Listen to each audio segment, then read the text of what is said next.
Esse vídeo pode conter latidos de cachorro e sons da minha máquina de lavar. Quando eu comecei a ler Ana Karenina, eu tive a impressão, muito errada, de que ela seria a salvadora do livro. Primeiramente, quando eu escolho ler um livro, eu escolho a história muito superficialmente. Porque eu não gosto de spoilers e eu não gosto de que o livro me traga uma informação na qual isso possa mudar a minha forma de pensar, o meu julgamento naquele livro, certo? Então, quando eu optei por ler Ana Karenina, eu iria comprar o livro na Feira da Vunesp, ele estava na promoção e eu me arrependi. E aí eu ganhei essas duas edições bonitonas aqui. Só que essa edição da Abril é de 1982, não é tão antiga. Porém, a tradução talvez seja. E aí eu optei por ler uma outra tradução, que é da Kozak Naif, que é com essa capa lindona aqui, ó, de São Petersburgo, meio espelhada, tá vendo? É uma edição muito bonita da Kozak Naif que me ajudou a ler de uma maneira mais fluida.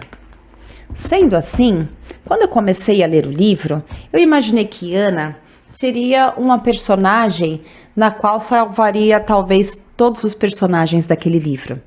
Ana inicia o livro chegando na casa de Dolly e do seu irmão Oblonsky, e eles estão meio que se separando, porque Oblonsky está num relacionamento extraconjugal com a preceptora de seus filhos, olha só.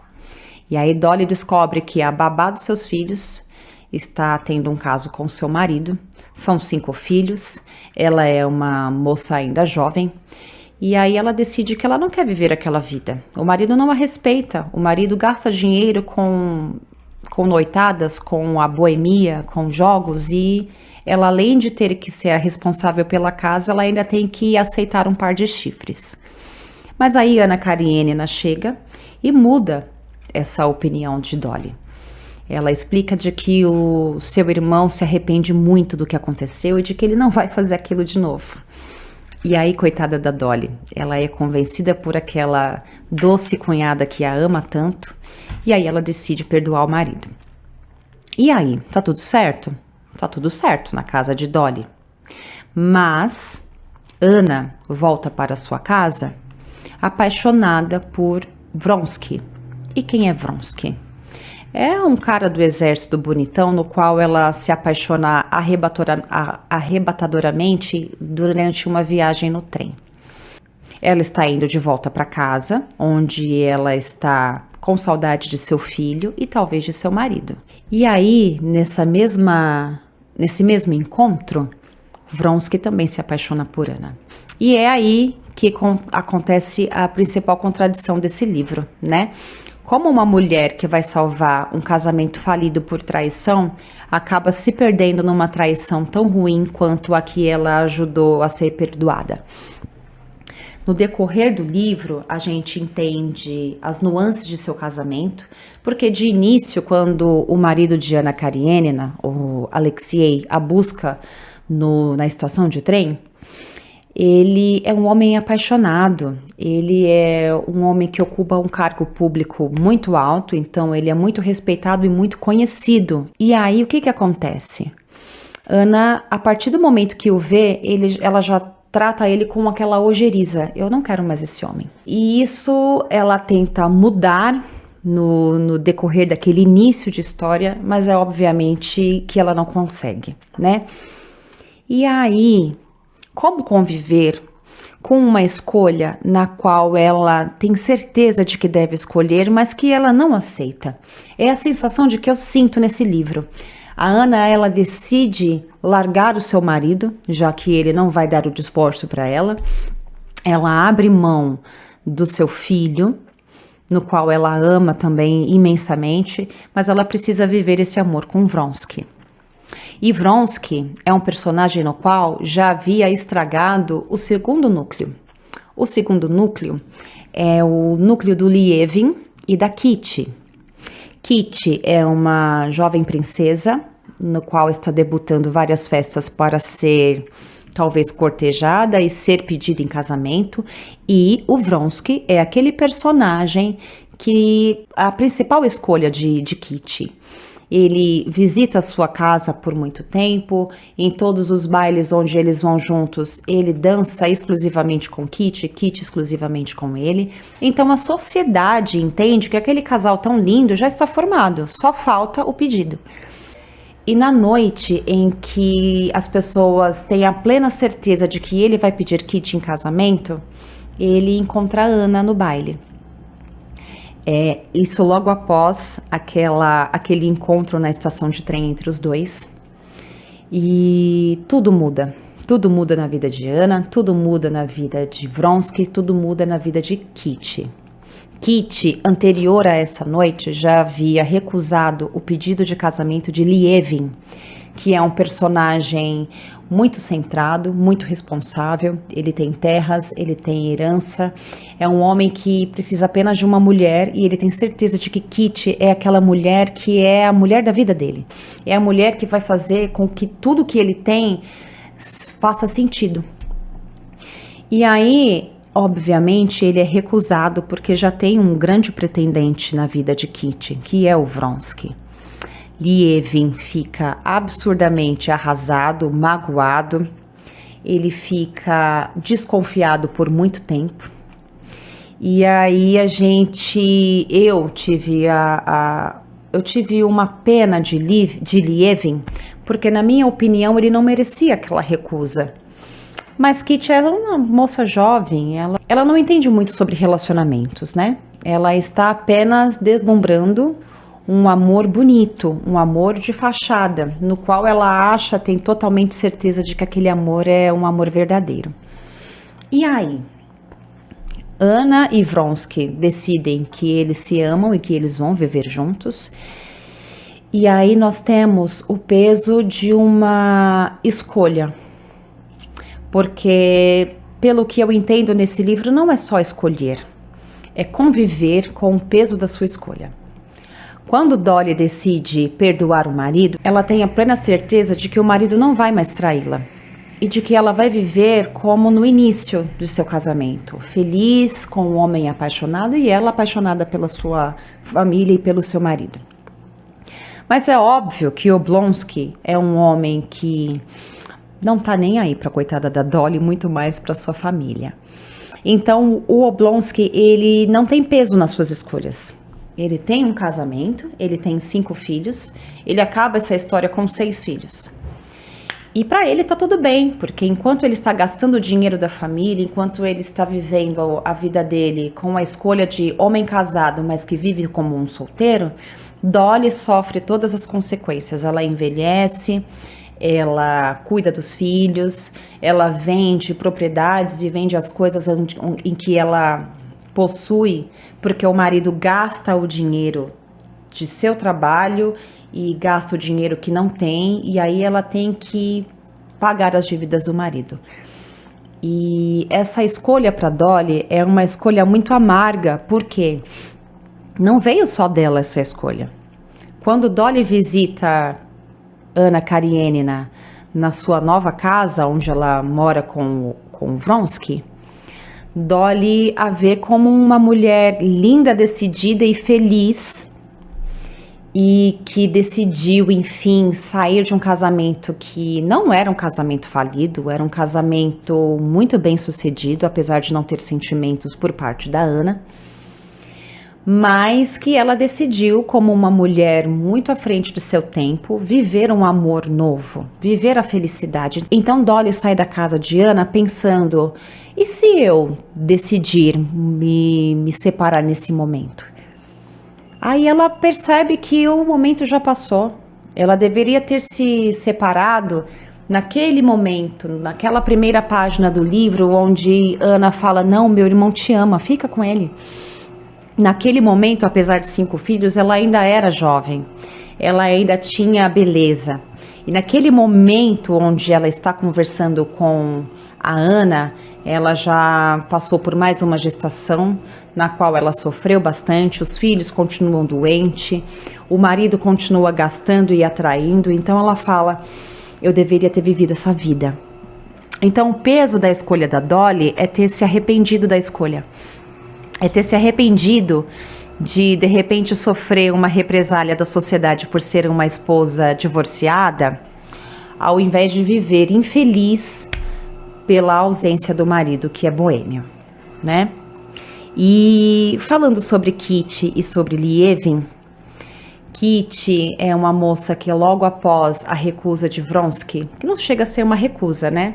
Logo que ele vê a Anna e ele decide que não vai pedir a Kitty em casamento, a gente fica naquela dúvida se houve de fato esse desejo, essa certeza de que ele iria pedir a Kitty em casamento. Talvez sim, mas ficou nas entrelinhas. Acontece que Kitty, rejeitada, assim como ela havia rejeitado Lievin, ela fica adoentada. A família dela opta por tirá-la de São Petersburgo e tentar em outra cidade a cura plena de sua saúde. Quando ela está quase convencida de que está bem, eles voltam para casa, mas essa saúde ela é plenamente restaurada com um segundo encontro de Lievin com a Kitty. Há uma segunda proposta de casamento, na qual é uma proposta muito linda. Nas notas de rodapé é dito que o próprio Tolstói pediu a sua esposa em casamento e aí ele transpôs esse pedido para o personagem de Lievin, que eu tenho uma quase convicção de que é um alter ego de Tolstói. Lievin está em um jantar que foi oferecido por Oblonsky, que é o seu amigo de longa data, e Oblonsky, cunhado de Kitty, a convida também para esse jantar. E numa mesa de pôquer, onde tem um tapete verde sobre a mesa, eles desenham perguntas com giz, perguntas onde só tem as iniciais das palavras, e é assim que Lievin pede a Kitty em casamento, escrevendo naquele tapete verde, né? Tapete verde da mesa de pôquer. Foi dessa mesma forma que Tolstói pediu a sua esposa em casamento e eles viveram até a morte dele. Mas enfim, aí entra o peso da escolha de Lievin e de Kitty, que decidem viver juntos depois de os dois serem recusados, né? O Lievin pela própria Kitty e Kitty por Vronsky. O que é bonito nesse núcleo é que eles decidem se escolherem todos os dias. Eles têm as dificuldades diárias de um noivado, de um casamento, de uma gestação. E mesmo essas dificuldades, mesmo eles passando por situações até infantis entre eles, de um casal jovem que acabou de se casar, eles decidem naturalmente, com muita maturidade, se perdoarem, se entenderem. É um relacionamento construído aos poucos, no qual essa construção consegue ser plenamente satisfatória. E é, para mim, o núcleo melhor. É o melhor núcleo, já que o núcleo de Anna Karenina eu não gostei. Para mim, o livro não deveria nem se chamar Anna Karenina, deveria se chamar Lievin e Kitty, ou então O Peso de Suas Escolhas. Mas enfim, né? Enfim, olha eu colocando o dedo nas escolhas de Tolstói. Enfim, o que eu achei do livro por completo? Eu achei que o livro foi muito assertivo no ponto de vista em que não importa se você vive em 1872 ou se você vive em 2026, você precisa viver as suas escolhas. A sua escolha, ela tem que ser vivida para que você não sinta o peso de um arrependimento. Todos ali tiveram tempo suficiente de pensar e formular uma escolha. Mas, como muitas das vezes acontece, a gente nunca escolhe pela razão, e sim pelo coração, né? Lievin e Kitty, eles escolhem pela emoção e pelo coração, e eles convivem pela razão. Eles se ajudam mutuamente naquele casamento. Kitty ganha um ponto estrelar quando ela ajuda o marido com o irmão dele, o Nikolai, que está numa situação moribunda, e ela brilha nesse momento. Quando ela ajuda o cunhado que está morrendo, com todas as situações de uma maneira mais simples possível, porque o Lievin, ele tenta resolver a vida do irmão, mas ele não é desenvolto, né? Kitty não, ela chega como uma mulher madura e ela resolve todos os problemas até então. E naquele momento, Lievin, que tem uma visão tão pequena das pessoas, incluindo a sua esposa, ele acaba se surpreendendo com ela. Ele acaba vendo uma mulher que amadureceu não só com o casamento, mas com todas as situações que acontecem com ela no decorrer do livro. Já Ana, apesar de ter escolhido pelo coração, ela perde a razão, porque ela perdeu muito com esse relacionamento. A Ana, ela decide ficar num relacionamento no qual é um relacionamento não bem visto pela sociedade onde ela mora, já que ela nem chegou a se divorciar do marido, ela abandona o marido e o filho, e ela acaba perdendo a noção de como deve ser um relacionamento entre duas pessoas.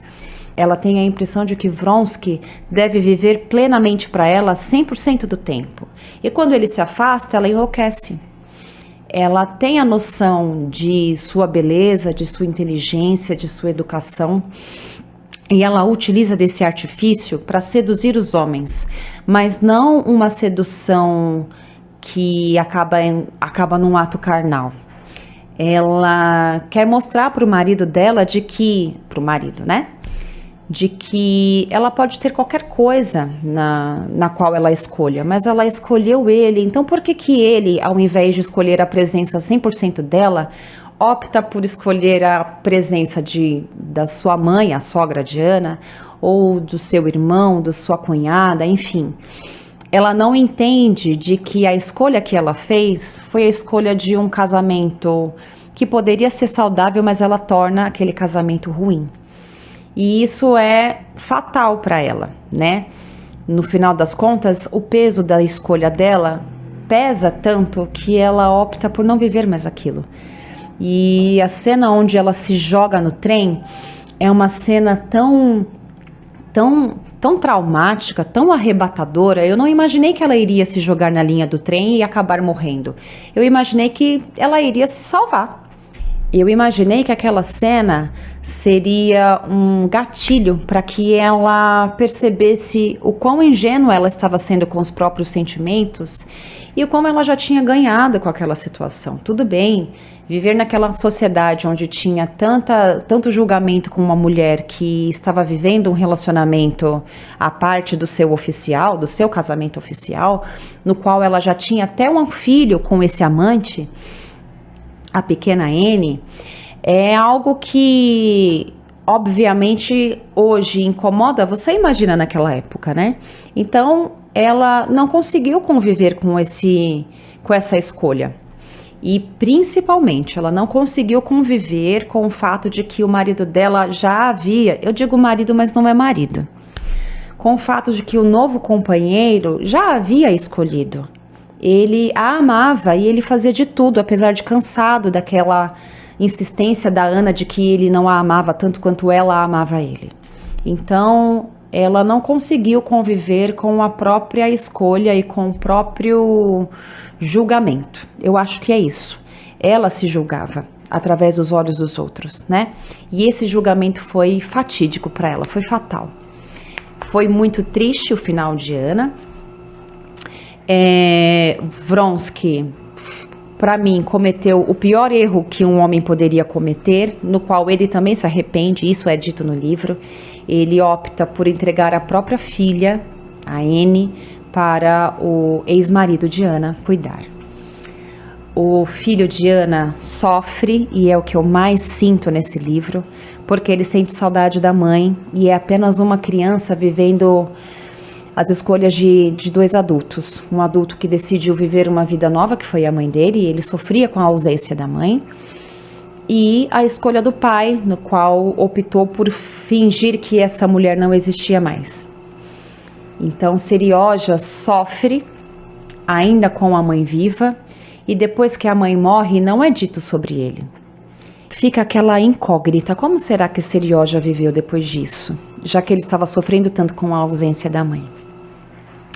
Enfim, se eu tenho que concluir essa história, a conclusão é essa. Anna Karenina fala principalmente sobre a consequência de todas as escolhas de todos os personagens. Algumas consequências são boas e a maioria das consequências não são tão boas. E o que eu ganho em ter lido esse clássico é que Tolstói, ele te vence pelo cansaço. Há muitos pontos no livro onde ele fala de política, onde ele fala de caçada de narcejas, onde ele tem personagens que demoram muito para se decidir e no final não se decidem. É o caso do irmão de Lievin, o Sergei, que tenta pedir uma mulher em casamento, mas ele demora tanto que o momento passa e ele decide não se casar mais com esse personagem. Enfim, para mim o livro é isso. É o peso de todas as escolhas de todos os personagens. O que escolher? E quando escolher, como conviver com aquela escolha? Eu acredito que Tolstói me colocou num ponto onde eu preciso entender que a minha escolha, por mais que no futuro eu enxergue essa escolha como uma escolha precipitada, eu tenho que entender que foi a melhor escolha que eu tinha feito para o momento e que eu devo ser responsável por aquela escolha. Eu tenho que ser coerente com o que eu escolhi e eu tenho que me confortar com aquela minha escolha. Enfim, é isso. A minha resenha de Anna Karenina é essa. Eu espero que não tenha ficado tão longa e também espero que não tenha ficado tão confusa. Mas são os devaneios da minha cabeça. É isso. Obrigada por ter assistido até aqui.